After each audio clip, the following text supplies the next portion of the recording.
Thank Alma so much for inviting me to be here to just share some of my story with you.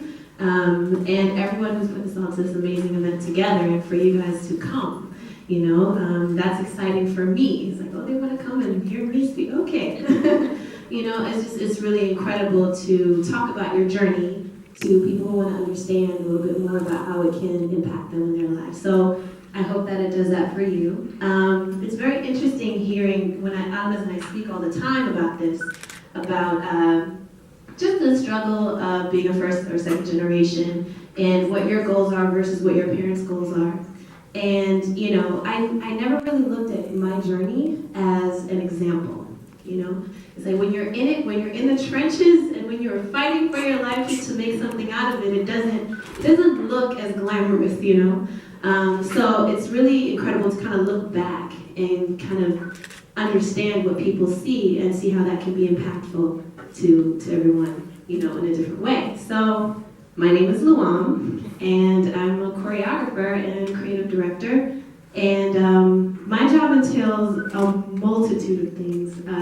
Some glamorous, some not. And it involves dance, it involves performance, it involves direction of major shows, it involves lighting, it involves telling a lot of people who don't want to be told what to do.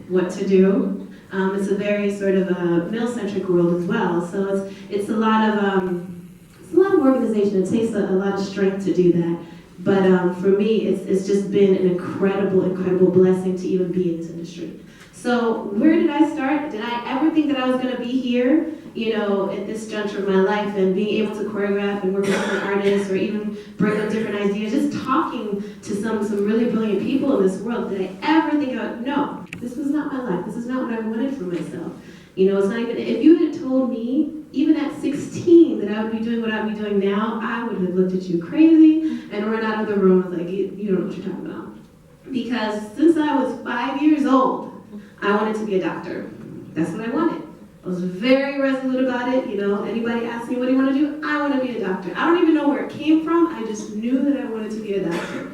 And my mom said she wants to be a doctor. I think I was just very lucky that what I wanted happened to be exactly what she wanted too. But for me, it didn't feel like a pressure that she told me that I was supposed to be a doctor and that's what was going to happen. It was never that.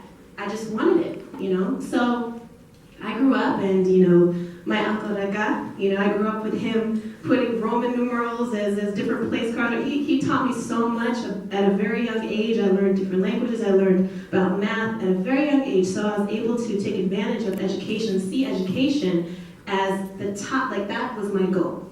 To be number one in whatever I could, in whatever, school, to achieve the highest that I could achieve. That was my job.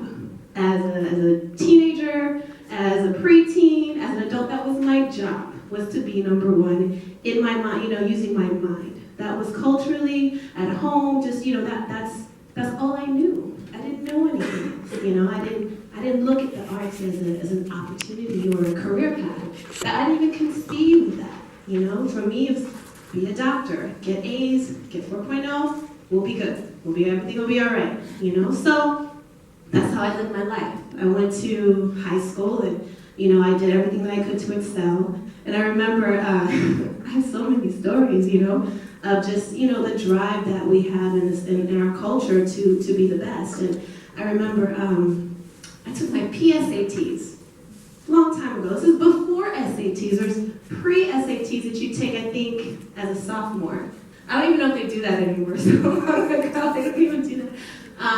And I got the score that I got, and it was pretty good, So my mom called a meeting with the head of, the person who administered the test, the principal. We need to find out what we can do about these test scores. It wasn't strong enough, and I understood that drive. My mother, she came from, like my aunt and my uncle say all the time, she's just an incredibly strong woman, and what she endured to bring me here is always an inspiration for me to make it worth it, The things that they've had to go through in that generation, I don't even know, the totality of like the experiences and the struggles that they've had to endure just to bring the opportunity to their children's door. So I felt that. I understood her. I wasn't even in opposition of her with that. It's like, I get it, Mom, I get it. You know, that's why I'm going to do the best that I can, because I get it. You know, as a teenager, the pressure is a bit much, and you want to go hang out with your friends, you want to go do things, and, you know, of course you're going to have that back and forth, but when it came to education, I understood, you know. I was never on the other side of the fence with her. So then I applied to college. And, you know, her dream was for me to go to Harvard. That was her dream. I said, that's great, you know. But I actually chose to go to Penn. And ironically, I grew up across the street at Penn. That's the only reason I applied. But when I went there, I fell in love with it and said, I have to go here. And she said, okay, all right, you can go to Penn. That's fine too.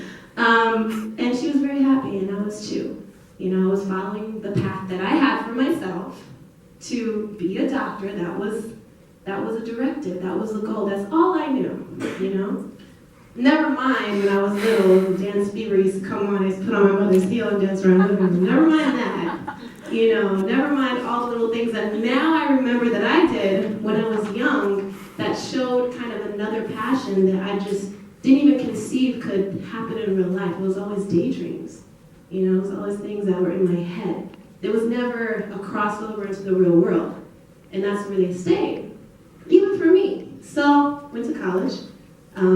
Had a great time. It was so hard, but it was so great, you know, which is what college is. And I majored in biological basis of behavior. It's a ridiculously long name, but I think they just didn't want to keep saying neuroscience.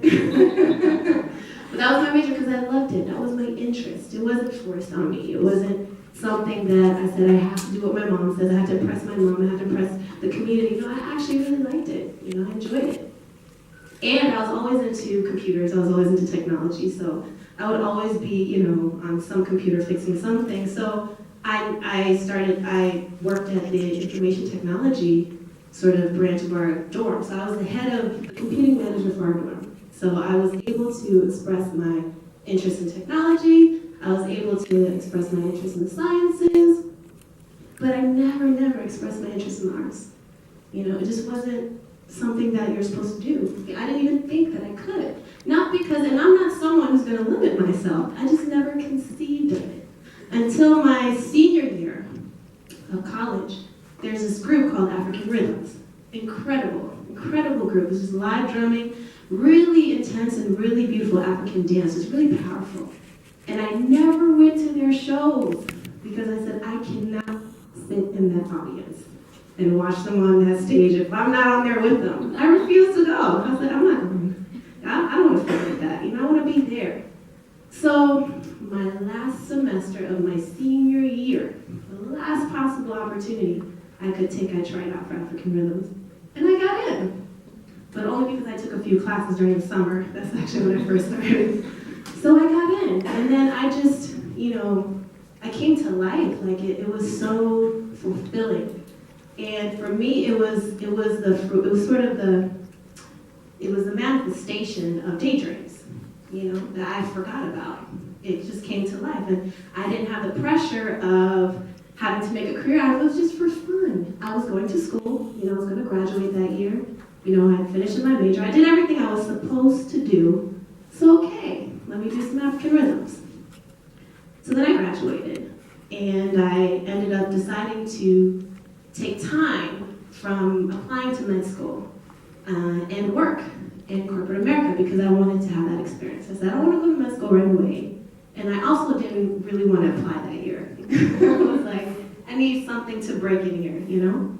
So I started, because I had experience in IT and just in computers, I had a business resume and I had a medical resume. So however I expressed myself, I was able to turn it into experiences I could put down on paper. So when it came time to apply for these jobs, I was right there with the work students, trying to take their jobs too.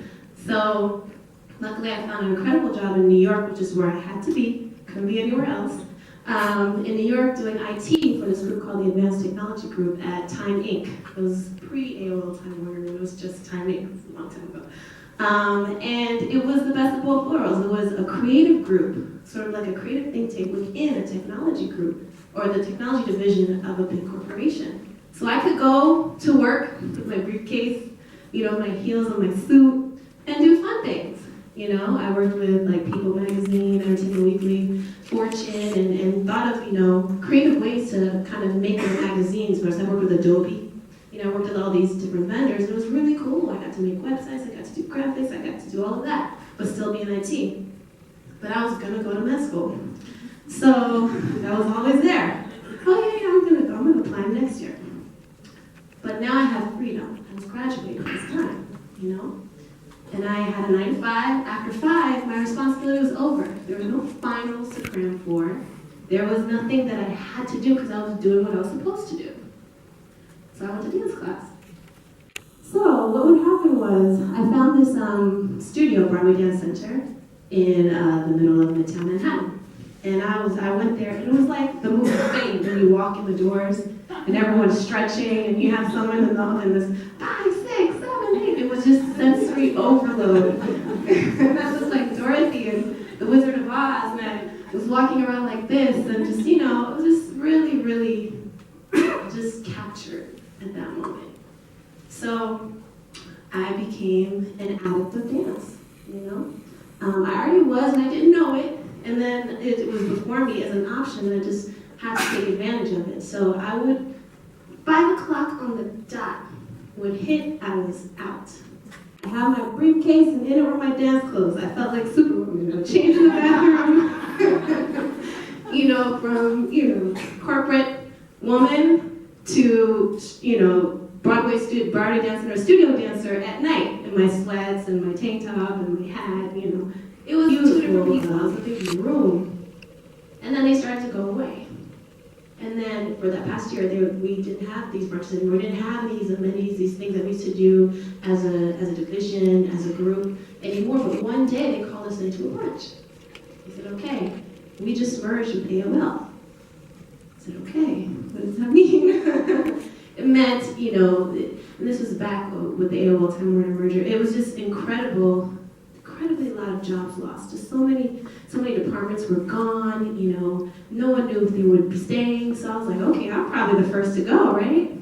No, they kept me around, and I was looking at them like, wow, I'm still here, I felt lucky, but at the same time, I wanted that push, So then, fast forward, my entire department, my group had been disbanded, all of my bosses had been moved on to other jobs, the CIO was gone, everybody was gone, and it was just me. And then finally, they brought me in and said, we took away your position, so you've been job eliminated. And I thought that I would be so excited, but I went to my cubicle and I was so sad, but happy. I was so confused. I was relieved, but I was also terrified, because I'd always built my life into plan A, plan B, plan C, plan D, and now there was plan 0. There was nothing. So luckily, I got severance. They have this thing called severance. It was incredible, and at that time it was great. 6 months, like I'm working, it was just very comfortable. And I said, okay, what I'm gonna do? I'm gonna dance for now, this next 6 months. And while I do that, I'm gonna apply to grad school. So I did that. I went to Columbia to apply for their graduate program in comparative psychology, something that looked like what I had studied. Wasn't what I wanted to do, but I felt obligated to do something that looked like I studied, that used my mind. I felt so obligated. I became very good friends with someone who was on the admissions board, or the admissions committee, who actually accepted and reviewed the applications, and he coached my application to the T. It was perfect, it was it, and they rejected me. He was like, I have no idea what happened. He was baffled. He had no idea. He couldn't tell me why. And I was, okay, plan -1 was gone. What's next? So I realized, I said, okay, well, this is a sign. I wasn't supposed to go there. I said, okay, let me just dance for a little while longer. And dancing for a little while longer isn't something that's comfortable, it's very difficult. You know, that actually the study of dance is very intense. It requires a great deal of strength and power and resilience of mind and spirit, unlike anything I've ever seen. So going to dance sounded so, what's it called? Kind of like an extracurricular, just kind of fun. It's intense. You have to have a very, very strong mind, body, and spirit to handle it. So going to dance was going and just pledging, just training, just in the trenches, trying to make it through. So I said, I'm going to continue because I've made it this far. And that was many years ago. And I kept putting it off. I kept putting off the application until my mom flew to New York. I remember she sat me down in Central Park and said, okay, what are you doing? What are you doing? What is this dance thing? What is it? Like, what, you want to dance behind somebody? How's that? What? I had no answer for her. That's the problem, is that it wasn't that I didn't agree with her. I understood what her concerns were. It's not the most glamorous thing. It's not something where you say, look at my girl, she's dancing behind so-and-so, you know? No, that's not what you kind of raise your kids to look as a height of success, you know? So I couldn't explain to her just what I was looking for. What I was looking for, I can't even explain to myself, but I knew that there was something that had to be accomplished. And I couldn't stop until I did. That's all I had for her. I said, I'm not there yet, but I will be. And I don't know what it is, I can't tell you, just let me do my thing. And I also started to work more in the industry. So working in the industry and being a famous YouTube choreographer are two completely different things. You know, it's like working in any corporate environment, but take away the corporate environment, you know? Just coming up the ladder, proving yourself, and constantly, you know, coming against different challenges. That's what it came with as a choreographer in the industry. But I came through somehow and found myself in a room with Beyonce, you know? And she was looking for a choreographer she was looking for a really special choreography for her new video, which was coming out called Run the World Girls, yeah? So this was a statement for her. This was her, she was coming back after a break. And she said, I don't want steps, I'm not interested in steps, I want something special. And I had been working with her on Michelle Obama Had to Move campaign. That was an initiative that was getting children in schools to kind of move and exercise and dance. So I've been working with her on a separate project, and we were talking about this video. She said, I just want something special. So I said, okay, and I went back and did some research, and mind you, there's 6 other choreographers trying to push their choreography, make sure their choreography got in the video. I'm not the only one. I don't think 6 choreographers who are just out in the world know who've already spoken to her and her creative director, who they've solicited movement from, not just me, you know? So everyone's trying to get their piece, and everyone's trying to have the most 8 counts, have the most steps, get the bigger piece of the pie. So she told me that, and I said, okay. I went back into my culture. And she said, you know, this song was about female empowerment, it's about strength, it's about, you know, just really making a statement. And for me, there's no better example of that than how we dance. You know, the way we move our shoulders, it defies gravity. You know, the women, and the men too, but the women in our culture move like, it's a certain syncopation that you can't even count or hear, you just have to look at and feel. You can't even really teach it, you just have to immerse yourself in it. In fact, my Americanization of my movement, I lost some of my, I gotta go back and retrain, but you know, there was a femininity and a power to the way that we move our shoulders and our neck and the way that we syncopate it. And so I looked up a whole bunch of different references on YouTube, and I presented it to her and I said, this is what we do. And here's how I think you should do it. And it represents power, it represents femininity, it's beautiful, and it's dynamic and strong. And I only did the very beginning. Everyone else was trying to choreograph the entire song. Mind you, she's Beyonce, so she wouldn't let us have the entire song. We can only hear it once and go choreograph it. So, you know, I said, I'm only gonna do the beginning, that's it. I'm not gonna, and if it makes it in, great. If not, that's okay. So I choreographed it. And this was at a time when I was going through a great deal of opposition in just like the struggle for power in choreography, if you will. So, I was feeling really down. I was feeling really like, maybe this industry isn't for me. Just because of the way that, different people approach insecurity and dealing with spirit a different way. And the ways that they were being approached wasn't for me. I was like, that's just not for me. It's just too negative. It's too much, attacking. It's just not for me. So when she came and said, this is what I want, I was at a place where I was kind of stepped away. Then I thought about it. I regrounded. I said, okay, I'll do this thing. I'll just do this. So I did it. She loved it. She said, we were going to put it in the video. Great. Jamie King is an incredible creative director. He did all of Madonna's tours, Britney's tours, Kylie Minogue. He's legend with Michael Jackson. He's just legendary in the field. And he said, I want you to come and do Britney Spears. And it was my first ever tour job. I know for a fact if I had not turned down that other opportunity, that was a test. I would not have been able to do that anyways. I went to LA anyways. And I was there for rehearsals. And she kept it.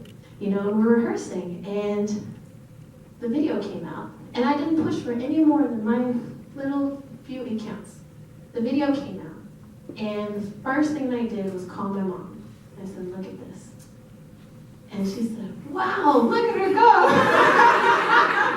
She's really good. And that's what did me in. That's what I wanted.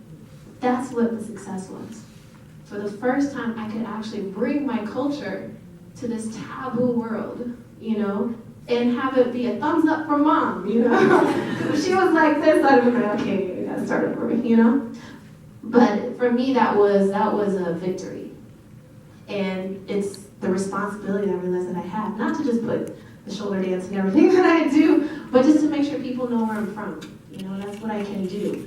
And so I talk a lot to different youth and different people who are choosing career paths and trying to figure out what they can do or how they can make their parents understand or I'm like, you can. You can. But what needs to happen on both sides for me that I realize is this. We need to, as mentors, as parents, as people who guide the next generation of workers, whether it be creative or business, we have to change our definition. We have to change our definition and start taking away labels that we have for many different things. For example, right now, with the advent of social media, just explosion of just so much work that's being done on the internet, there's so many new jobs that didn't exist before. And I feel like that are just being made up every day. These are actual real, I know a lot of bloggers, I know a lot of people working advertising online, and there's so much opportunity that didn't exist when I was coming out that I didn't even think of. But those are legitimate, those are things that are actually, not just fulfilling, but you can base a career off and that can be leveraged into something else that we haven't even heard of yet. So for me, I had to change my label of what I do for myself before I could change it for my mother. And then my mother had to understand that being a choreographer, creative director is more than just doing steps, it's more than doing 8 counts. And she could really respect some of what I did, but I had to show her. And I think the first time, this is not the Beyonce moment. It wasn't the Beyonce moment that showed her. The moment that I feel like showed her was when I actually had an opportunity to direct and choreograph for Alicia Keys' World Tour. And our first stop was Seattle, which is where my parents live. And for me, I was like, okay, that's obvious. That's an obvious sign. So this is the first time they could see on a bigger scale what I actually do, which isn't just, it requires a great deal of mental capacity, a great deal of organization, a great deal of what I had to learn in the corporate environment, So I brought her to the tour, the first ever show, and it's, stage, lights, dancers, musicians, this whole big shebang that was, a lot of production. The last song was called Empire. It's New York. They're saying, New York. I don't know if it's heard it. Okay? My mother, I'm pretty sure, has never heard this song before. But just before, it was the last song, so I'm sneaking up to the front to see where they're sitting because I'm going to grab them real quick to bring them backstage. And I see my mom and my dad standing up and they're trying to sing the song. They don't know the words, so they're just making up the words and singing along. That was the moment that I felt redefined for them when I do, because they could actually enjoy it. It wasn't just about making a concession. It wasn't about saying, okay, do what you want. It's about actually empowering and respecting the craft of what I do, but I had to find a place to respect it first, you know? So for me, this whole journey is never ending. You know, my goal wasn't choreography as a child. My goal wasn't creative direction as a child. My goal has always been just to do what I love at the moment. And whatever that is, whether it's computers, whether it's, you know, working, whether it's the sciences, or whether it's dancing, whether it's actually production, it's just do what you love. Because when you do, it's in the details for me. The hours that I spend in the dance studio, you know, the late nights that I spent building my own website for my dancing, it was a labor of love, but it was a labor because I couldn't stop doing it. So I tell all of my students, I tell all of the people who ask me, do what you love and use everything you know to do it. And so in my journey, to me, this is a stop. There's more that I want to do. There's more that I feel I have to accomplish. But if I can do what I'm doing at the moment to the best of my ability, that's all that I really can. So thank you guys for listening to my story. I can talk forever.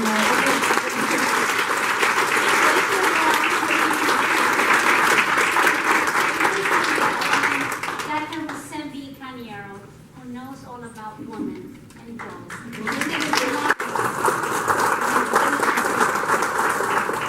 I feel like your mother. I don't think I'm the mother.